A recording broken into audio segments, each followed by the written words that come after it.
মগবাজার থেকে রূপায়ণ টাওয়ার, সব জায়গায় চলছে আজ কান্নার রোল। এরা কান্না, কে কিভাবে কান্না করতে পারে, এদের কান্নার রোল পড়ে গেছে। আপনারা হয়তো দেখতে পাচ্ছেন যে আজকে নাসিরউদ্দিন পাটোয়ারি কিভাবে কান্না করতে করতে তার কান্নার হাল। আবার একটু আগে হাসনাত আব্দুল্লাহ আবার লাইভে এসে অনেক কান্নাকাটি শুরু করলো। ভাই এদের দলায় কি করবে? এরা তারেক রহমান যদি দেশে না না আসতো, তখন বলতো যে এই তো তোমাদের নেতা তারেক রহমান দেশে আসে না, কেন আসে না, কি জন্য আসে না, হ্যাঁ তোমাদের নেতাই যদি দেশে না আসে তাহলে নেতৃত্ব দিবে কিভাবে, হ্যাঁ এরকম কত কথা, হ্যাঁ কত কথা বলতো যে নেতা দেশে আসে না। আর যখন নেতা দেশে আসলো, তারেক রহমান যখন বাংলাদেশে আসলো, তখনই ওদের প্রবলেম হয়ে গেল যে হ্যাঁ তোমাদের নেতা দেশে আসছে, হ্যান ত্যান, হ্যাঁ পুরো প্রশাসন বলো, হ্যাঁ তারপর পুলিশ প্রশাসন, হ্যাঁ সবকিছু রাষ্ট্রযন্ত্র সবকিছু একদম হ্যাঁ তারেক রহমানের দিকে ঝুঁকে পড়েছে। এ কি কথা ভাই? নেতা আসলে দোষ, না আসলে দোষ, হ্যাঁ তোমাদের জ্বালায় কি করবে? হ্যাঁ এই চিন্তায় ঘুম আসছে না। কাদের ঘুম আসছে না? এই জামাত ইসলামের ঘুম আসছে না। তারপরে কি এই এনসিপির আজ থেকে তাদের জ্বালা শুরু হয়ে গেছে। জ্বালারে জ্বালা অন্তর জ্বালা, ওবায়দুল কাদের বলতো না, ওদের সেই জ্বালারে জ্বালা অন্তর জ্বালা শুরু হয়ে গেছে। ভাই রে ভাই, একটু আগে হাসনাত আব্দুল্লাহ লাইভে এসে কান্নাকাটি শুরু করে দিয়েছে। কি কান্নাকাটি করছে? যে ভাই রে ভাই, এ কি হচ্ছে, নির্বাচন এমন হচ্ছে তেমন হচ্ছে, হ্যাঁ এই সব কিছু তারেক রহমানকে সবাই একদম কি যেন মাফিয়া বানাইতে চাচ্ছে, হ্যান বানাইতে চাচ্ছে। আরে ভাই এটা তো সবাই জানতো যে তারেক রহমান দেশে আসলে প্যারালাল সরকার হয়ে যাবে, সবাই তারেক রহমানের কথাই শুনবে। তারেক রহমান তো এই জন্যই দেশে আসছিল না যে বাংলাদেশের যেন রাষ্ট্রের পরিস্থিতি সব ঠিকঠাক থাকে, বাংলাদেশের যেন আইন কানুন ঠিকঠাক থাকে।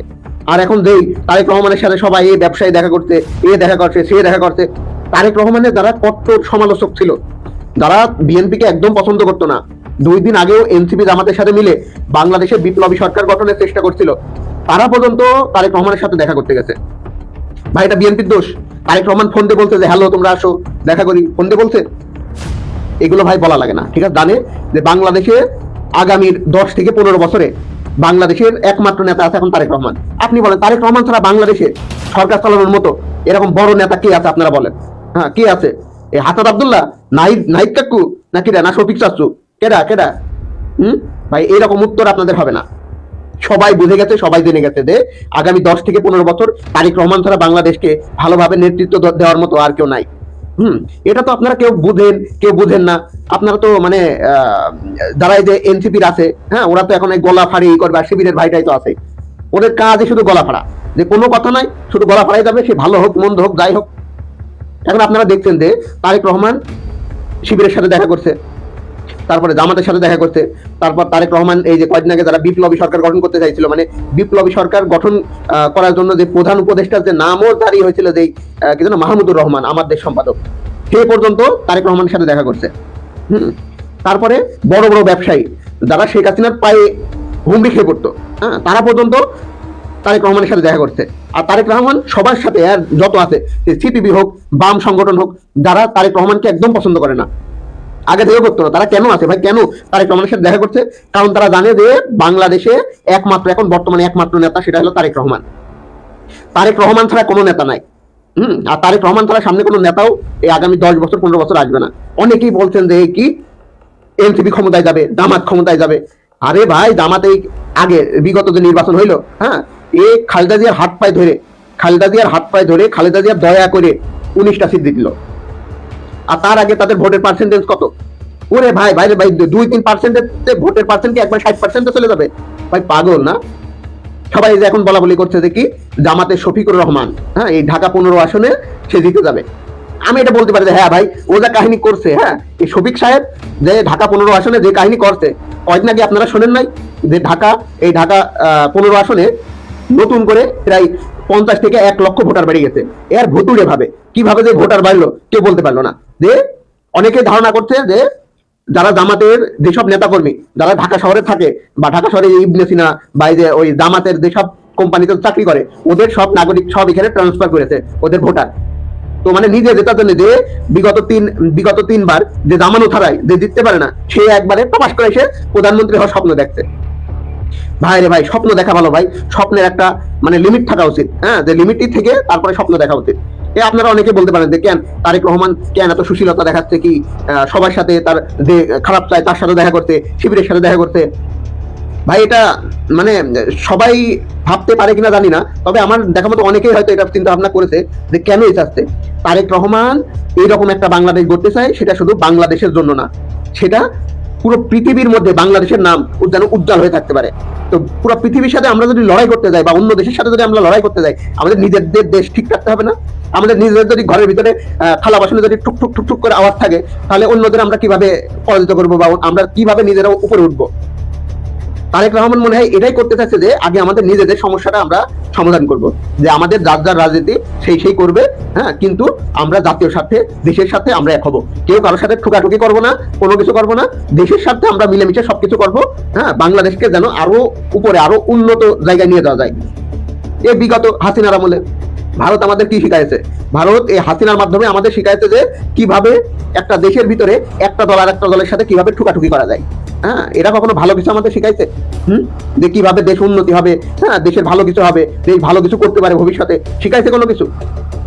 তারেক রহমান চাইছে যে না, আমরা কোনো ঠুকাঠুকি বা কোনো কিছু করব না, আমরা করব কি, আমরা করব আমাদের নিজেদের দেশকে আরো উন্নত করব। হ্যাঁ, আমরা অন্যদের সাথে কম্পিটিশন করবো, আমরা নিজেদের মধ্যে কম্পিটিশন করবো না। তারেক রহমান এটাই চাচ্ছে যে আগে আমাদের নিজেদের ঘর ঠিক করতে হবে, আগে আমাদের ঘর ঠিক করব, তারপরে আমরা আমাদের বাইরে যারা আছে তাদের সাথে আমরা কম্পিটিশন করব। যদি এটা না হয়, তাহলে ভারত এই যে ভেনেজুয়েলায় যেমন ট্রাম্প যাই আর ওদের প্রেসিডেন্টকে তুলে নিয়ে চলে আসলো, এরকম বাংলাদেশেও হতে টাইম লাগবে না। বাংলাদেশের পাশে একটা হাতের মতো একটা দেশ আছে, সেটা হলো ইন্ডিয়া, ভারত। ওরা চায় যে বাংলাদেশকে কেমনি কব্জা করে নেওয়া যাবে সিকিমের মতো।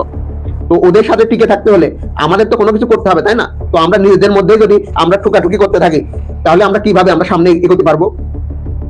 আমাদের বর্তমান বাংলাদেশকে সবাই এক হতে হবে। তো এই সবাই, তারেক রহমান যখন সবার সাথে কথা বলতে, সবার সাথে একটা ভালো সম্পর্ক তৈরি করার চেষ্টা করছে যে না, যা হয়ে গেছে, হ্যাঁ, তোমরা আমার যা করেছো, হ্যাঁ, কিন্তু বাংলাদেশের সাথে আমরা সবাই এক হবো। কিন্তু এখানেই প্রবলেম, এই এনসিপি এই নতুন দলিকা তো রাজনীতি করতে হবে ভাই, কিন্তু এরা তো রাজনীতি যে কিভাবে করতে হবে, এদের শুরু হয়ে সেদিনকে বাইশটা পোলাপান, এই আমার মতো বাইশটা, হ্যাঁ, নতুন দল একটা খুলেছে। অনেকে বলবেন যে ভাই ওদের বাইশটা বলছেন আপনি কি? ভাই আমিও বাইশটা, কোনো সমস্যা নেই, কিন্তু ভাই একটা দল হতে গেলে কোনো কিছু করতে গেলে ভাই সময় লাগে, লাগে। প্রথমে ওরা দাড়ি পাল্লা মানে জান্নাতের টিকিট বিক্রি করার, হ্যাঁ, মুখোশ করে ফেলেছে। ভাই প্রথমে এসে তুমি একটা দল করার জন্য তুমি এসে যদি আগে একটা টুপি পরে ফেলো, তাহলে হবে? ওদের কোনো রাজনীতির ভিত্তি নেই। ওরা এখন কি করতে, যে কেন তারেক রহমান এর দেখলো, কেন এই সবাই তারেক রহমানের কাছে কেন যাচ্ছে, এই সবাই কেন তারেক রহমানের কাছে যাচ্ছে, এই কেন প্যারালাল সরকার গঠন করতে, কেন তারেক রহমানকে সিকিউরিটি দিল। এরা আবার এই নাসিরউদ্দিন পাটোয়ারি বলতে যে হ্যাঁ, দেখতে কিছু উৎসুক সেনাবাহিনী, হ্যাঁ, তারেক রহমানের সিকিউরিটি নিয়ে খুব কনসার্ন, ওই যে তারেক রহমান 25 তারিখে আসলো। আরে ভাই, কোন রাষ্ট্রের কোন নাগরিক যদি তার সিকিউরিটির প্রবলেম থাকে, তাহলে সরকার তার সিকিউরিটির ব্যবস্থা করবে না? হ্যাঁ, অবশ্যই সরকার তার সিকিউরিটির ব্যবস্থা করবে। কেন ভাই ভুলে গেছো? হ্যাঁ, নাসিরউদ্দিন পাটোয়ারি ভাই, তোমরা যে গোপালগঞ্জে গেছিলে, ওই যে আর্মির এপিসির ভিতরে ভাইয়া আসছিল কারা? তখন কারা তোমাদের বাঁচাইছিল? কারা, কোন বাপে বাঁচাইছিল? এই আর্মি বাপেই তো বাঁচাইছিল। নিজেদের সিকিউরিটির বেলায় সবকিছু ঠিকঠাক, হ্যাঁ, আর অন্যের সিকিউরিটির বেলায় মানে ঠন মানে রাজনীতি করা লাগবে সবকিছুতে, মানে রাজনীতি করতেই হবে, সবকিছুর মধ্যে রাজনীতি ঢুকাইতে হবে। মেন কথা তোমাদের এইটা। আর ভাই তোমরা এই যে তোমাদের গানম্যান দেয় নাই, তোমরা তো প্রত্যেকে গানম্যান নিছো, হ্যাঁ, তো তোমাদের গানম্যান নেওয়ার সময় তোমাদের সমস্যা হয় না, আর অন্য কেউ করলে সে প্যারালাল, সে মাফিয়া হয়ে যায়, বাংলাদেশকে তাকে মাফিয়া বানাতে চায়, এরকম হয়ে যায়। মানে রাজনীতিতেই বিরোধী করার একটা পয়েন্ট থাকে, হ্যাঁ, যে তুমি এইভাবে না এইভাবে তুমি বিরোধী করবা, তাই বলে তুমি মানে যে কোনো বিষয়ে এই যাহা পাইলো তাই ধরে টান মারবা, এরকম হলে হবে ভাই? হ্যাঁ, এরকম হলে তো হবে না। আবার এরা কান্নাকাটি শুরু করে দিয়েছে যে কি হবে, এই মাফিয়াই হয়ে যাচ্ছে। আরে ভাই, যখন তারেক রহমান আসতেছিল না দেশে, তখন তো তোরা বলছিলি যে তোদের নেতা দেশে আসে না, এই কেন আসে না তোদের নেতা, তোদের তো রাজনীতি হয় না। এই কি আর এক নেতা বলছিল কি, এই তোমাদের হবে সব লন্ডনেতে কোনো কিছু হবে না, লন্ডনেতেই হবে না, তা হবে না, এই তোমাদের নেতা দেশে আসে না। আর তোমাদের তো রাজনীতি হয় না, তোমাদের নেতা দেশে আসে না। আর যে নেতা দেশে আসছে, হ্যাঁ, আর নেতা মাত্র 25 তারিখ ইটুই করছে, আর যাই হোক এদিক সেদিক গেছে। আরে ভাই, এইটুকুতেই এখন নির্বাচনী প্রচারণা এখনো শুরুই হতে পারলো না। তাই যদি তোমাদের গায়ে জ্বালা বেঁধে যায়, তাইলে হবে? এখনো তো শুরু। আরে দেখো না, তারেক রহমান নির্বাচনী প্রচারণা শুরু করুক। যখন পুরো মানে হ্যামিলনের বাসিওয়ালার মতো যে এলাকায় যাবে, তার প্রত্যেকটা মানুষ, হ্যাঁ, বাচ্চা পোলাপাইন থেকে বড় পোলাপাইন, হ্যাঁ, বুড়া থেকে বাইশটা, সবাই প্রত্যেকে তারেক রহমানকে দেখার জন্য, হ্যাঁ, জনসমাবেশে চলে আসবে। ওখানে কিন্তু অধিকাংশই, হ্যাঁ, বিএনপির দলের থাকবে না, সাধারণ মানুষ যারা তারেক রহমানকে দেখার জন্য আসবে, হ্যাঁ, তারেক রহমানকে ভালোবেসে আসবে, জিয়া পরিবারের উপর ভালোবেসে আসবে, খালেদা জিয়ার উপর ভালোবেসে আসবে, হ্যাঁ, জিয়াউর রহমানের আদর্শকে ধারণ করে বলে তারা আসবে তাকে দেখতে। এই সবকিছু নিয়ে তোমাদের এরকম মাথা ব্যথা, হ্যাঁ, যদি তারেক রহমান যদি নির্বাচনী প্রচারণায় বেরোয়, হ্যাঁ, তোমাদের মানে তখন তো বলার কোনো কিছুই থাকবে না। হ্যাঁ, তোমরা যেভাবে এখন লাফালাফি করছো, তোমরা ডাক দিলে এই প্রথম গণ অভ্যুত্থানের পর প্রথম তোমরা ডাক দিলে লোক হতো, এখন লোক হয়? আরে ভাই, বৈষম্য বিরোধী আন্দোলনের এই যে সেদিন একটা পোলা এই কি জানো শাহবাগে ডাক দিল, এই ভাই কই, এই ভাই গাড়ি আটকা, এ ভাই এ আটকা তা আটকা, পিছনে তাকায় দেখে কোনো লোকজন নেই, ফাবু দাও।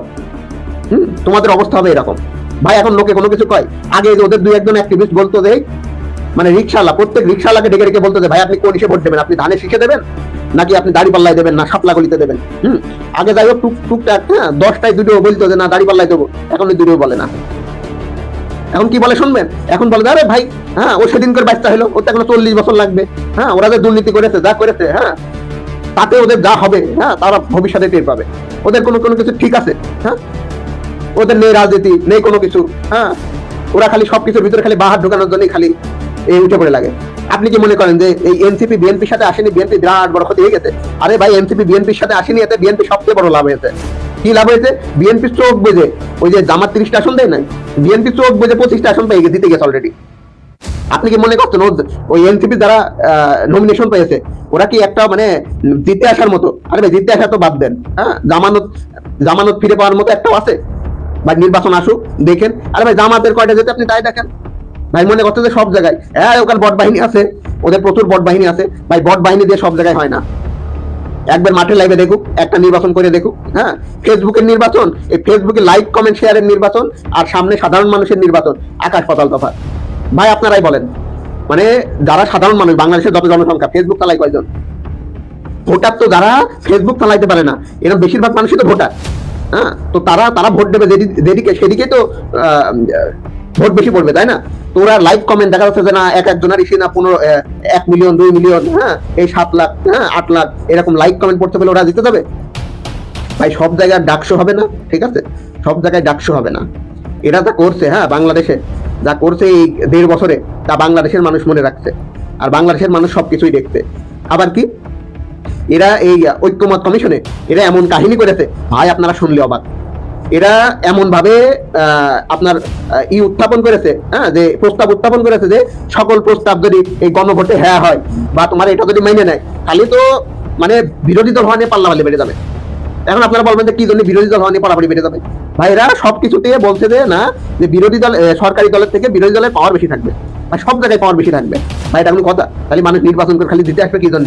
সব জায়গায় বিরোধী দলের পাওয়ার বেশি থাকবে, মানে এদের কর্মকাণ্ড হ্যাঁ সব হাস্যকর। এখন দেখছেন না যে যার জ্ঞান বুদ্ধি আছে, যে বোঝে যে বাংলাদেশের কিভাবে স্থিতিশীলতা আনতে হবে, বাংলাদেশের কিভাবে উন্নতি হবে, এগুলো যদি কেউ বোঝে, কারো যদি মাথায় যদি ব্রেন থাকে, হ্যাঁ তাহলে সে কখনো হ্যাঁ ভোট দিবে না, ওরা প্রত্যেকে না ভোট দিবে। তো বাংলাদেশের মানুষ আজ আর আগের মতো বোকা নেই। হ্যাঁ, বাংলাদেশের মানুষ এখন মানে অনেক বোঝা শিখেছে এবং তারা অনেক কিছু বুঝতে এবং জানতেও শিখেছে।